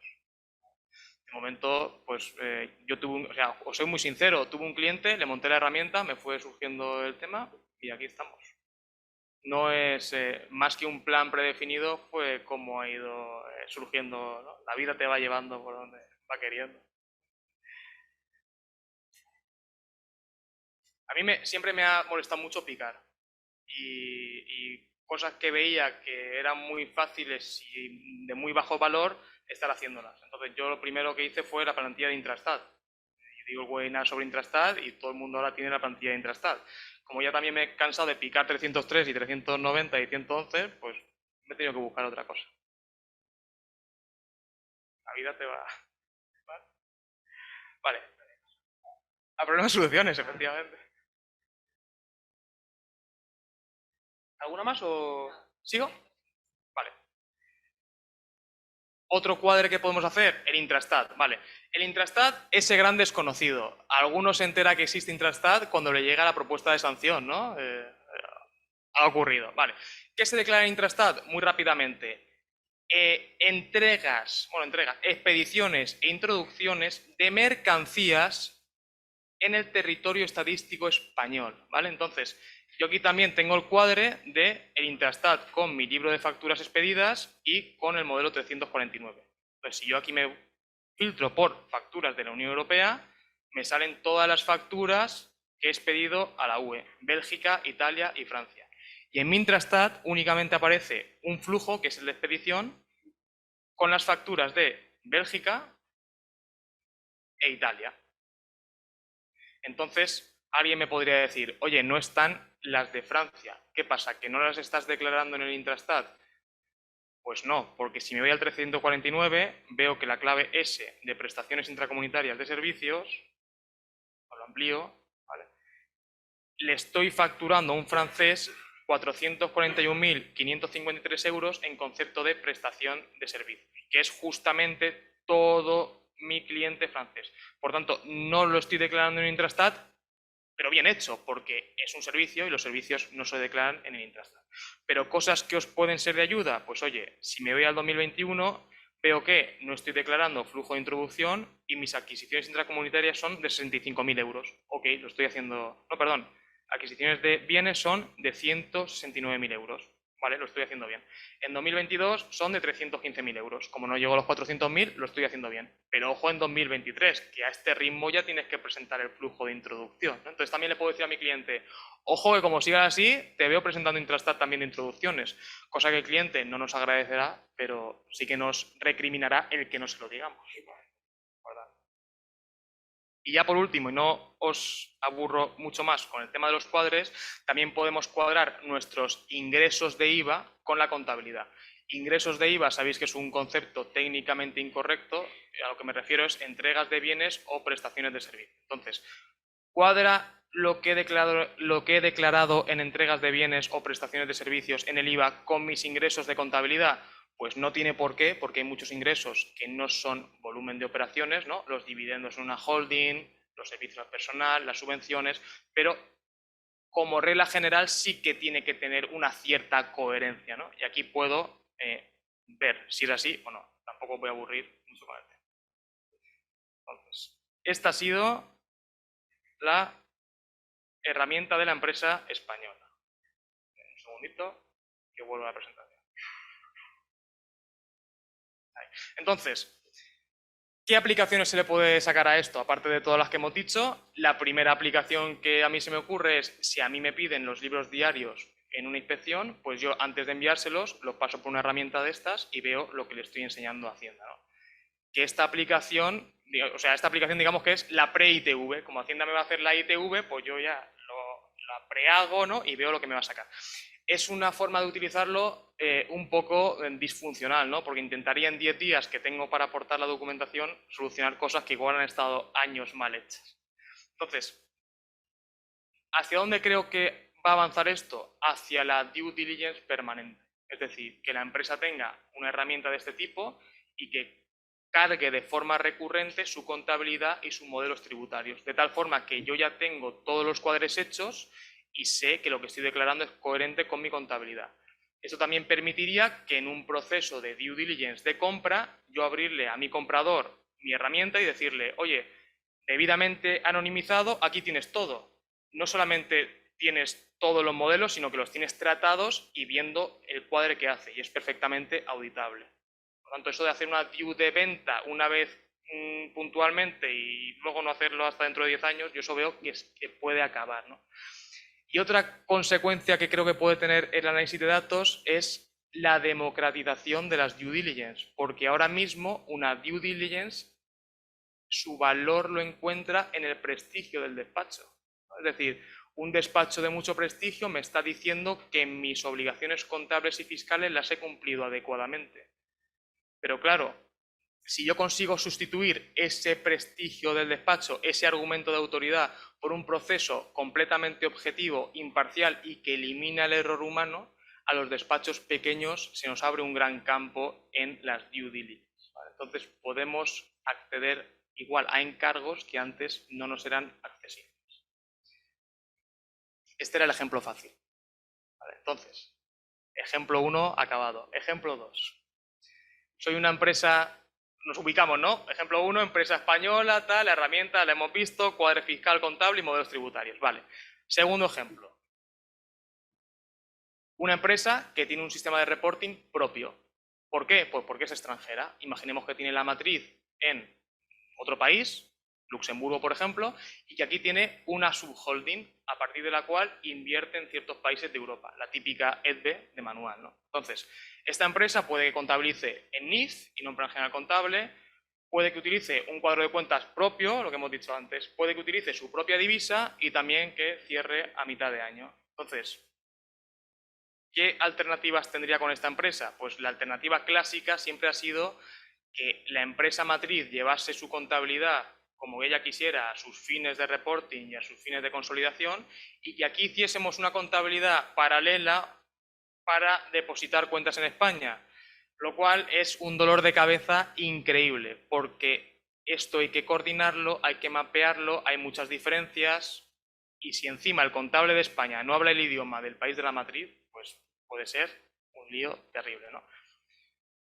Con esto del análisis de datos, ¿qué pasa? Que nos hacemos las tartas a nuestra medida. Entonces, tú dame los ingredientes que quieras, dame los ingredientes si quieres en NIF, en USD y en tu cuadro de cuentas, que yo mediante mi herramienta los convierto primero a euros, segundo, los convierto a plan general contable, le hago los ajustes de conversión de NIF a PGC y luego te monto la tarta con el modelo de reporting español. De tal forma que nos quedaría algo parecido a esto. Entonces, esta herramienta es parecida a la primera solo en apariencia, ¿vale? Porque esto tiene muchísimo trabajo detrás. ¿Qué nos permite hacer esto? Pues primero, que aquí veis que el año fiscal ya no es 1 de enero a 31 de diciembre, que esto es anecdótico, pero nos permite enseñarle a quien nos dé la gana el balance de situación en formato plan general contable, pero además decirle, métete y bucea por donde tú quieras, que si tú le das a la partida la que quieras del plan general contable, yo te voy a decir qué cuentas tuyas, no mías, tuyas, he metido en esa cuenta, en esa partida, ¿vale? De tal forma que le podemos dar esta herramienta al director financiero de la empresa luxemburguesa y que empiece a bucear y diga, a ver qué han metido los españoles en inversiones en empresas del grupo y en sociedades a largo plazo. Bueno, pues le das y ahí lo tienes, tus cuentas 240 y 241. ¿Vale? Esto lo podemos hacer en español o lo podemos hacer en inglés. Esto se puede llamar Trial Balance y esto se puede llamar General Ledger y ya está. ¿Vale? Se lo damos a la medida. Y luego, otra cosa importante es, ¿qué hacemos cuando el periodo impositivo de la empresa no cuadra con el año natural? Algunos fiscalistas levantamos las manos y decimos, no lo puedo cuadrar. Pero claro, porque estoy trabajando con dos tartas, ¿no? La tarta del 190 que me viene en ejercicio natural y la tarta del modelo financiero que me viene en ejercicio partido. Como no me cuadran, pues claro, no puedo comparar. ¿Qué tenemos que hacer? Trabajar con ingredientes. Como trabajo con ingredientes, yo me puedo montar los estados financieros de 1 de enero a 31 de diciembre a los únicos efectos de cuadrar con mis modelos fiscales. Y aquí tenéis el cuadre de, por ejemplo, el 190, que de gasto de personal tenía la empresa declarado 600.000 euros y de gasto contable tenía 1 millón de euros. Pues evidentemente, si a mí me pide Hacienda los diarios, me va a sacar esto. Y esto simplemente se explica porque esta empresa estaba contabilizando como las provisiones en una cuenta de gasto de personal. Pues bueno, se puede hacer otro mapping para informarlo de otra forma, ¿vale? Una cosa que no he dicho antes y que es importante es que como le damos, imaginemos al director financiero toda la información, pues el director financiero puede acceder, imaginemos, a esta cuenta, pero además se puede ir a nivel de diario y decir, oye, yo es que te he dado 42 millones de dólares, ¿cómo leches has sacado los 39 millones de euros? Pues mira, aquí tienes todos los asientos de conversión que he hecho hasta llegar a esos euros. Por tanto, esto de hacer los Excel estos enormes con criterios de conversión, pues yo creo que ya también puede estar superado, ¿no? Nos queda trabajo ya. Nos va a acabar todo.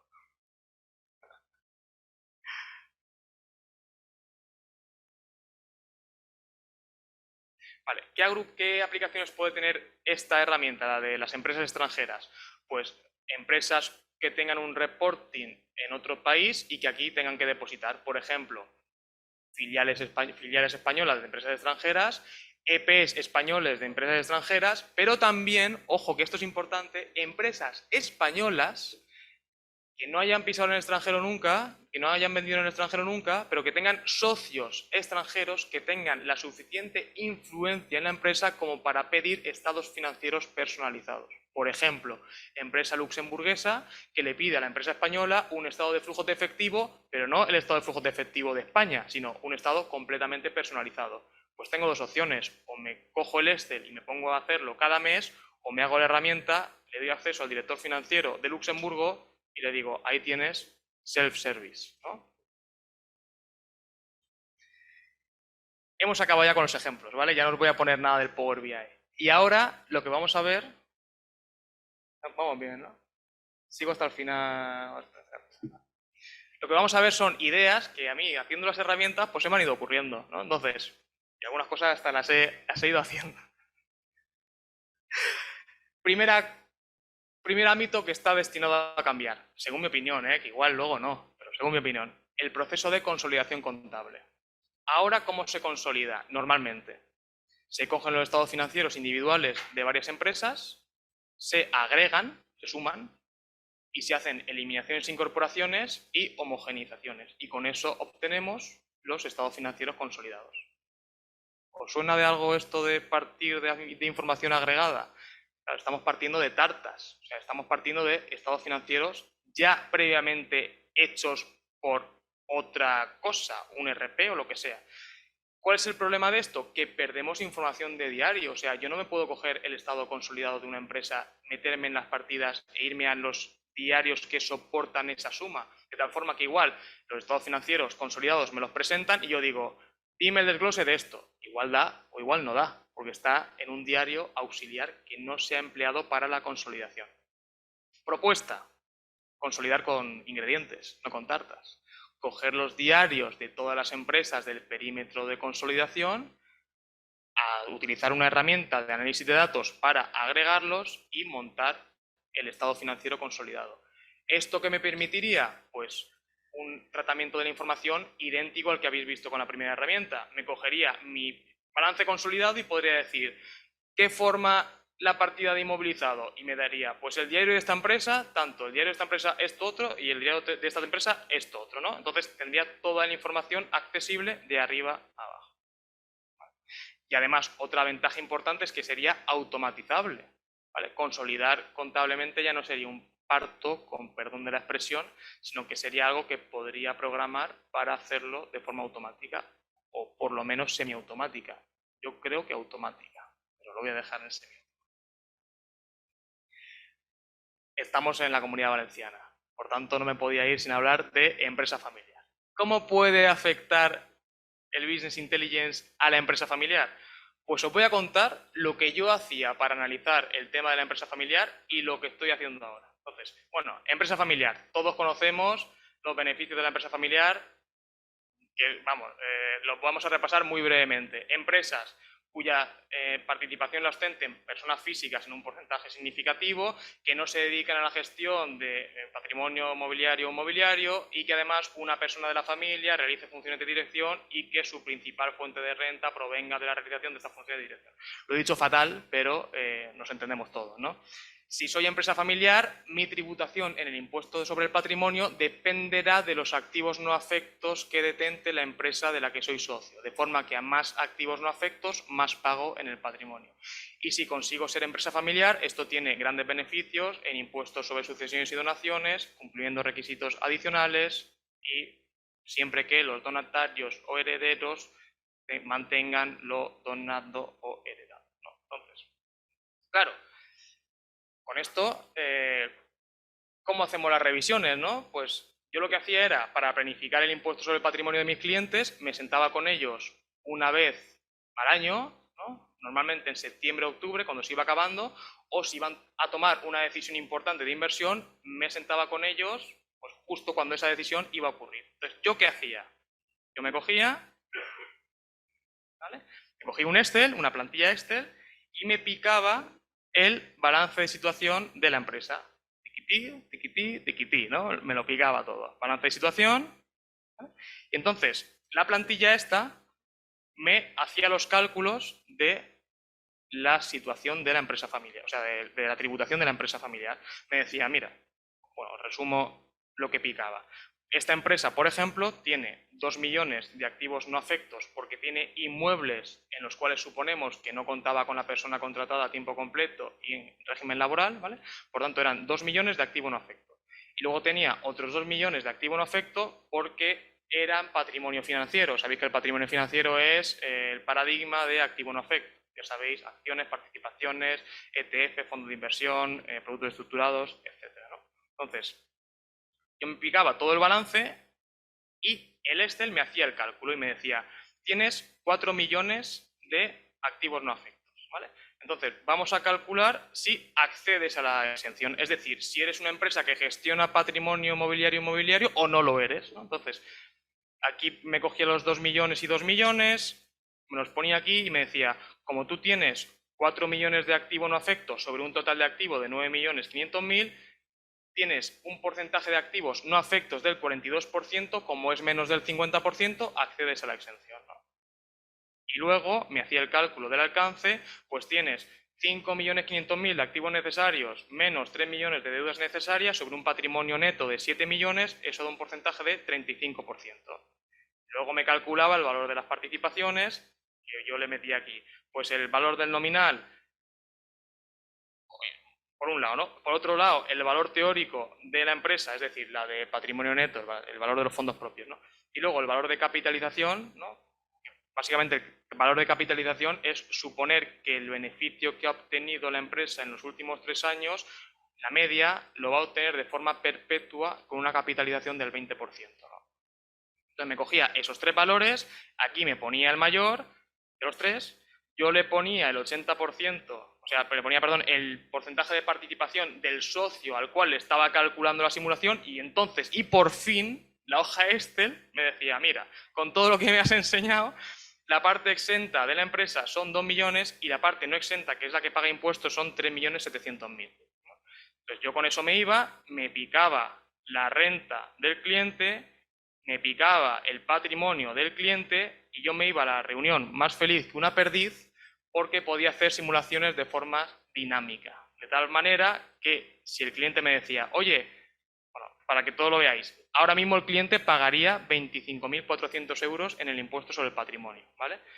Pero yo podría coger el balance y decir, ¿qué pasaría si invierto 1 millón de los activos no afectos en activos afectos a una actividad económica? Y yo en la reunión, yo decía, no me tengo que ir al despacho y montar la simulación, aquí mismo la monto. Cogía, le quitaba aquí el millón, le ponía por aquí el millón y le decía, mira, tu impuesto sobre el patrimonio ahora son 22.000 euros, porque esto luego llevaba todas las escalas autonómicas por detrás, de patrimonio, de renta, todo, ¿no? Y le podía decir en la reunión, pues 22.000 euros pagas. Y entonces me decía el cliente, ¿y si cobrase 200.000 euros de dividendos? Pues yo se lo metía como rendimiento de capital mobiliario, ¿no? Y entonces le decía, pues mira, ahora pagas 90.000 euros. ¡Ostras, 90.000 euros! ¿Pero por qué? Ah, porque estás limitado por el escudo fiscal renta patrimonio. Claro, cuanto menos cobres, menos pagas. Has cobrado mucho, pues entonces pagas mucho, ¿no? Yo ahí me iba de la reunión completamente feliz, pero me había tirado 3 horas, tiquití, tiquití, tiquití, picando, ¿no? Eso sí era una empresa. Si la empresa era holding y luego tenía 5 filiales, tiquití, tiquití, tiquití, tiquití, tiquití, 5 modelos picados. Vale, ¿qué estamos haciendo ahora? No pico más. Me cojo los diarios de las empresas, me hago los balances con una herramienta de Power BI, la herramienta me propone una calificación de afección o no, cojo los modelos tributarios también de las rentas presentadas y yo me dedico en 10 minutos a modificar si la renta del año pasado es diferente de la de este año, pues porque se ha jubilado el cliente y cobra menos, o porque tiene previsto cobrar más. Veo también el patrimonio si es consistente con el año pasado o hay que meter alguna modificación porque ha ahorrado o porque se ha gastado los ahorros, ¿no? Y ya en 10 minutos yo me monto mi simulación. Me ahorro 3 horas y tengo la misma capacidad de analizar la tributación o el impacto de las decisiones de inversión en la tributación de los clientes que tenía antes, con 3 horas menos de trabajo completamente repetitivo y que personalmente detestaba, ¿no? Entonces, aparte de esto, yo ya pienso un poco más, ¿no? Y digo, ¿qué posibilidades abre esta forma de trabajar con la exención de la empresa familiar? Pues, primero, no sé si os ha pasado a vosotros, pero yo alguna vez he hecho alguna planificación completamente milimétrica a algún cliente, ¿no? Por supuesto, pagando la cuota mínima de impuestos sobre el patrimonio, y de repente el cliente me dice, he rescatado un plan de pensiones. Ostras, ¿qué lo has rescatado? Pues te acaba de subir la cuota de patrimonio 20.000 o 30.000 euros. Joder, pero es que no lo sabía, pero es que no sé qué. Bueno, te he avisado. Entonces, ¿qué estamos haciendo? Pues habilitar una pestaña o una herramienta, ¿no? Una página en la cual se mete el cliente y puede ver un precálculo del impacto fiscal de las decisiones de inversión. Es decir, lo mismo que he hecho yo en la plantilla, pero ya a tiempo real y hecho por el cliente. Evidentemente esto no nos sustituye a nosotros, pero si al cliente el sábado a las 11 de la noche se le ocurre que va a rescatar un plan de pensiones, pues se puede meter en la herramienta, poner el datito y ya le sale que eso le va a costar 30.000 euros más en patrimonio, ¿no? Por tanto, los clientes ya vienen a las reuniones mucho más preparados porque han hecho un proceso previo de exploración del impacto fiscal de sus decisiones. Eso por un lado. Y luego, otra cosa que voy a decir, igual me matáis, y es que si las empresas gestionan un patrimonio inmobiliario, no se comprueba una vez al año, no, se comprueba cada 90 días. ¿Quién comprueba esto? Nadie. ¿Por qué? Porque esto hasta ahora dependía de las autonomías que no tenían medios para hacerlo. Ahora con el impuesto a las grandes fortunas, ¿la agencia tributaria va a respetar ese criterio que todos teníamos, que es que si cumplo a final de año he cumplido durante todo el año? Pues igual no. ¿Qué nos permite hacer el Business Intelligence? Hacernos esto mismo a tiempo real y que me avise si mis activos no afectos se acercan al 50%. Puedo decir, oye, trágate los diarios de todas las empresas que estoy revisando todos los días y cuando alguna, los activos no afectos, me vayan por el 45%, me avisas porque tengo que hablar con el cliente para que no pierda la exención en patrimonio. ¿Vale? Sabéis que tenemos la regla de los beneficios no distribuidos de los últimos 10 años para evitar la patrimonialidad sobrevenida, pero a veces ni por esas nos salvamos, ¿no? Entonces, primera aplicación, clientes que se meten y exploran. Segunda aplicación, cumplir bien, en el sentido de cumplir literalmente la exención del impuesto sobre el patrimonio con la regla de los 90 días. Y ya por último, gestión de despachos.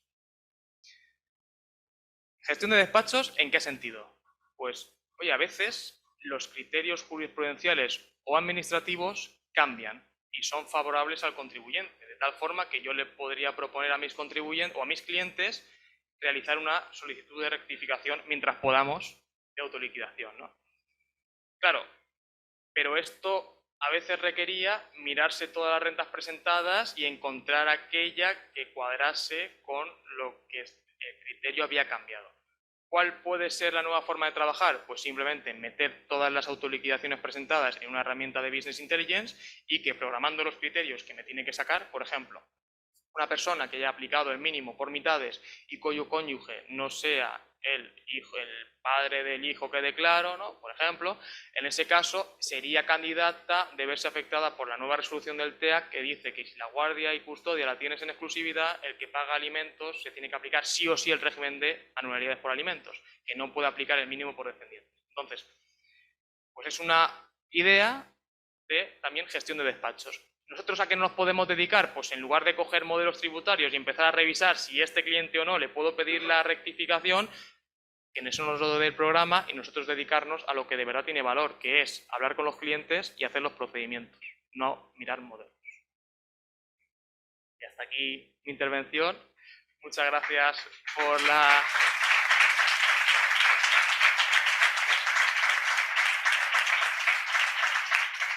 Muchas gracias. Y damos paso, si queréis, a lo que quede de coloquio. ¿Tenéis alguna cuestión aquí en sala? Bueno, te das las gracias desde el chat. Supongo que aquí los aplausos los oís. Bueno, tenéis ahí mi mail y la web del despacho. Cualquier cosa, cualquier duda, cualquier cuestión, me escribís y yo encantado de poder ayudar. Claro que sí.